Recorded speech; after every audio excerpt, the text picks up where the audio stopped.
Hello साथियों, आप सभी का स्वागत है आपके अपने YouTube चैनल फ्यूचर वाला में। जैसा कि मेरे दोस्त, हमने पिछले अध्याय में क्रमांक संख्या 1 तक कुछ धाराएं देख ली। बहुत ही अच्छे तरीके से हम लोगों ने पढ़ा और आप लोगों का भी काफ़ी ज़्यादा सपोर्ट मिल रहा है दोस्तों। तो चलिए, आशा करेंगे कि आप लोग इस भी वीडियो पे अपना प्यार दुलार देंगे और चैनल पे अगर नए हैं तो प्लीज़ चैनल को सब्सक्राइब कीजिएगा, वीडियो को लाइक कीजिएगा, ठीक है। तो चलिए फटाफट हम लोग वीडियो को करते हैं स्टार्ट। तो दोस्त, जैसा कि है क्रमांक संख्या 60 और सीआरपीसी का 169 और बीएनएस का 189 कहता है कि जब साक्ष्य अपर्याप्त हो तब अभियुक्त को छोड़ देना। जैसे कहीं पे मारपीट हो गया और किसी भी व्यक्ति को साक्षी मानकर उसे थाने ले जाना पड़ता है और जब जांच पूरी हो जाती है उसमें वह दोषी नहीं होता है तो उसको छोड़ दिया जाता है दोस्त, ठीक है। तो 93 पेज पे हम लोग इसको देखेंगे। चलिए देखते हैं। क्रमांक संख्या 61 और सीआरपीसी का 120 और बीएनएसएस का 190 कहता है दोस्त कि जब साक्ष्य पर्याप्त है तब मामलों का मजिस्ट्रेट के पास भेज दिया जाना। यानी जैसे साक्ष्य भी साबित कर दिया जाता है तो वह मजिस्ट्रेट के पास भेजा जाएगा, ठीक है। क्रमांक संख्या 62 सीआरपीसी की धारा 171 और बीएनएसएस की धारा 191 कहता है दोस्त परिवादी और साक्षियों से पुलिस अधिकारी के साथ जाने की अपेक्षा न किया जाना और उनका अवरोध न किया जाना, ठीक है। क्रमांक संख्या 63 सीआरपीसी की धारा 172 और बीएनएसएस की धारा 192 कहता है कि जांच में कार्यवाही की डायरी, ठीक है। इसको क्रमांक संख्या पेज संख्या 95 में देखेंगे दोस्त।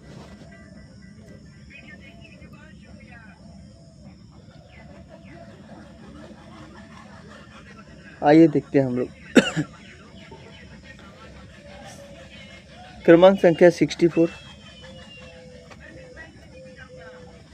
सीआरपीसी की धारा 123 और बीएनएसएस की धारा 193 कहता है जांच के समाप्त हो जाने पर पुलिस अधिकारी को रिपोर्ट करेगा। जैसे दोस्त कहीं पे झगड़ा हो गया, ठीक है, उसके बाद पुलिस अपनी जांच करती है। जब जांच कर लेगी तो उसका रिपोर्ट दोस्त वह पुलिस अधिकारी की रिपोर्ट देगी, ठीक है। क्रमांक संख्या 65 सीआरपीसी की धारा 174 बीएनएसएस की धारा 194 कहता है कि आत्महत्या आदि पर पुलिस का जांच करना और रिपोर्ट देना। क्रमांक संख्या 66 और सीआरपीसी की धारा 175 बीएनएसएस की धारा 195 कहता है व्यक्तियों की समन करने की शक्ति 101 पेज पे, ठीक है। आइए आगे देखते हैं दोस्त, हम लोग पढ़ते हैं।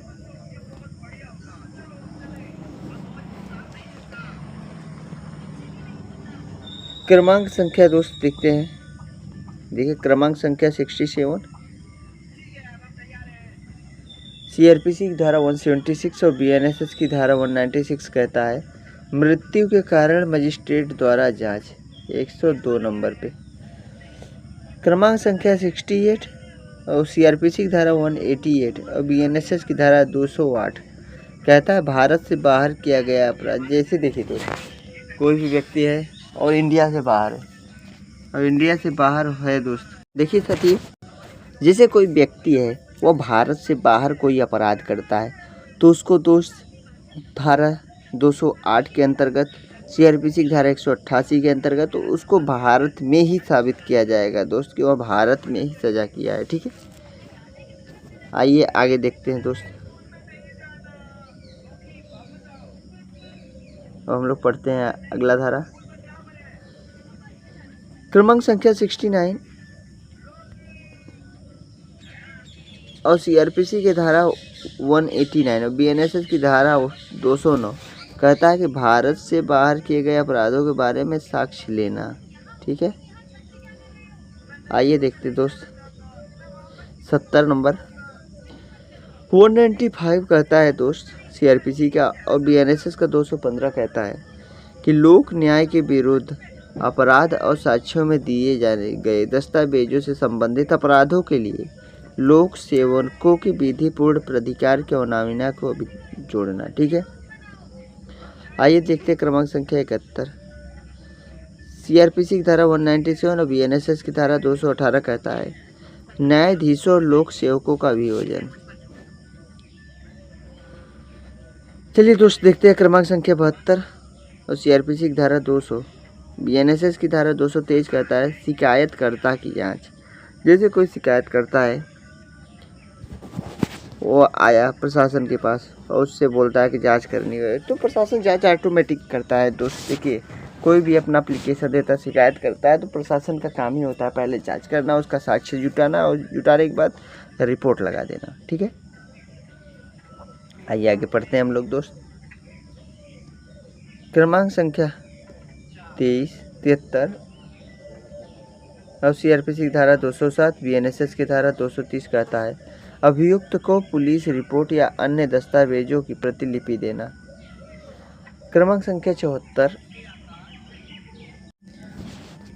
देखिए दोस्त, क्रमांक संख्या 74 सीआरपीसी की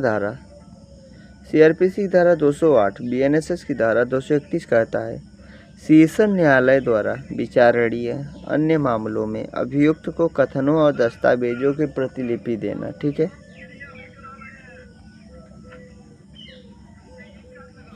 आइए आगे पढ़ते हैं हम लोग साथियों। क्रमांक संख्या 75 सीआरपीसी की धारा 219, बीएनएसएस की धारा 242 कहता है एक ही वर्ष में किए गए। क्रमांक संख्या 25 सीआरपीसी की धारा 219 और बीएनएसएस की धारा 242 कहता है कि एक ही वर्ष में किए गए एक किस्म के अपराधों का आरोप एक साथ लगाया जा सकता है। इसको 114 पेज पे देखेंगे, ये बहुत इंपॉर्टेंट है दोस्त। देखिए, जो भी भाई मस्ती करने से बाज नहीं आते, झगड़ा करने से बाज नहीं आते, उनके लिए है कि आप चाहे 1 सज़ा करो चाहे 4 सज़ा करो और एक ही साल के अंतर्गत कर रहे हो दोस्त, तो देखिए एक ही सज़ा लगेगी। देखिए इसमें क्या लिखा गया है कि एक ही वर्ष में किए गए एक किस्म के अपराध, जैसे आपने चोरी किया तो चोरी का अपराध लगेगा, आपने फिर से चोरी किया तो फिर वही अपराध लगेगा। ठीक है, तो धारा 242 के अंतर्गत आएगा। ठीक है, चोरी और छिनैती उनैती हो गया, फिर कुछ भी हो गया, एक ही प्रकार के एक ही किस्म के अपराध के बारे में मैं बात कर रहा हूँ। ये कंपलसरी नहीं बोल रहा हूँ कि चोरी ही होता है, अभी उसका सब धारा अलग है दोस्त, उसको भी पढ़ाऊँगा। आइए देखते आगे। क्रमांक संख्या 26 सीआरपीसी की धारा 227, बीएनएसएस की धारा 250 कहता है आरोप मुक्त। ठीक है, क्रमांक संख्या 77 सीआरपीसी की धारा 228, बीएनएसएस की धारा 251 कहता है आरोप तय करना। क्रमांक संख्या 78 सीआरपीसी की धारा 231, बीएनएसएस की धारा 254 कहता है अभियोजन के लिए साक्ष्य। ठीक है, क्रमांक संख्या 79 सीआरपीसी की धारा 239 और बीएनएसएस की धारा 262 कहता है जब अभियुक्त का बरी किया जाएगा। जैसे कोई भी अपराधी है, उसको सज़ा मिली थी और उसको बरी किया जाता है कोर्ट से, तब उसको 262 के अंतर्गत आएगा। ठीक है, क्रमांक संख्या 80 सीआरपीसी की संख्या 240, बीएनएसएस की धारा 263 कहता है आरोप तय करना है। क्रमांक संख्या 81 सीआरपीसी की धारा 242, बीएनएसएस की धारा 265 कहता है अभियोजन के लिए साक्ष्य। आइए नेक्स्ट देखते हैं साथियों। क्रमांक संख्या 82 सीआरपीसी की धारा 246, बीएनएसएस की धारा 269 कहता है प्रक्रिया है जहां अभियुक्त को दोष मुक्त किया जाता है। क्रमांक संख्या 83 सीआरपीसी की धारा 249, बीएनएसएस की धारा 272 कहता है परिवादी की अनुपस्थिति। आइए नेक्स्ट देखते हैं दोस्त, बहुत ही अहम है। क्रमांक संख्या 84 सीआरपीसी की धारा 251, बीएनएसएस की धारा 274 कहता है अभियोग का सारांश बताया गया है। ठीक है, अभियोग का क्या बताया गया है, सारांश बताया गया है। क्रमांक संख्या 85 सीआरपीसी की धारा 294, बीएनएसएस की धारा 330 कहता है कि कुछ दस्तावेजों का औपचारिक सबूत आवश्यक न होना। क्रमांक संख्या 86 बीएनएसएस की धारा 336 पे एक नया जोड़ा गया। कुछ मामलों में लोक सेवकों, विशेषज्ञों, पुलिस अधिकारियों का साक्ष्य।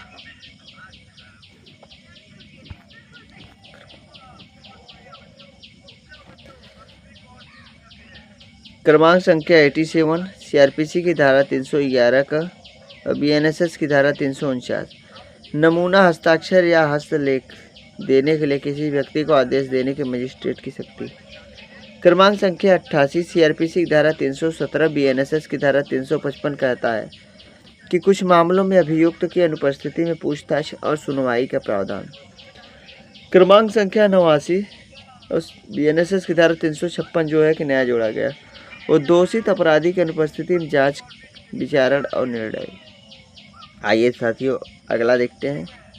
ये हम क्रमांक संख्या 90 सीआरपीसी की धारा 451 बीएनएसएस की धारा 497 कहता है कि कुछ लंबित मामलों में संपत्ति को कब्जे में लेना और निपटाने के लिए आदेश। ठीक है, आइए अब आगे देखते हैं साथियों।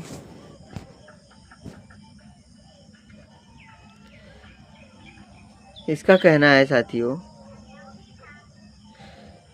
क्रमांक संख्या 91 सीआरपीसी की धारा 468 और बीएनएसएस की धारा 514 कहता है परिसीमा काल की समाप्ति के पश्चात संज्ञान लेने पर रोक। 128 ठीक है पेज पे। 92 क्रमांक संख्या 530 जो है कि नया जोड़ा गया है दोस्त बीएनएसएस में इलेक्ट्रॉनिक पद्धति में ट्रायल और कार्यवाहियों का किया जाना। आइए देखते हैं क्रमांक संख्या 93 सीआरपीसी 468 बीएनएस का वही दंड प्रक्रिया संहिता को तुलनात्मक में तालिका 132। ठीक है दोस्त, भारतीय नागरिक सुरक्षा संहिता की तुलनात्मक तालिका दिया है। दंड प्रक्रिया संहिता व भारतीय नागरिक सुरक्षा संहिता की तुलनात्मक तालिका 132 पेज पे देते हैं। अब देखिए दोस्त, अब हम लोग विषय सूची आपको दिखा देते हैं और इसका क्लास आपको नेक्स्ट पार्ट में मिल जाएगा। एक एक पार्ट को पढ़ेंगे बकाइदे वीडियो पे। देखिए विषय सूची बीएनएसएस में विविध अनुभाग पृष्ठ संख्या 15 तक। अध्याय हमें जांच करने की पुलिस की शक्तियाँ 69 तक। अध्याय का परीक्षण संबंधी प्रावधान। घ में सीआरपीसी और बीएनएसएस का तुलनात्मक चार्ट। ठीक है दोस्त, देखिए अध्याय का भी चालू हो गया। अब इसको पढ़ेंगे हम लोग बाद में।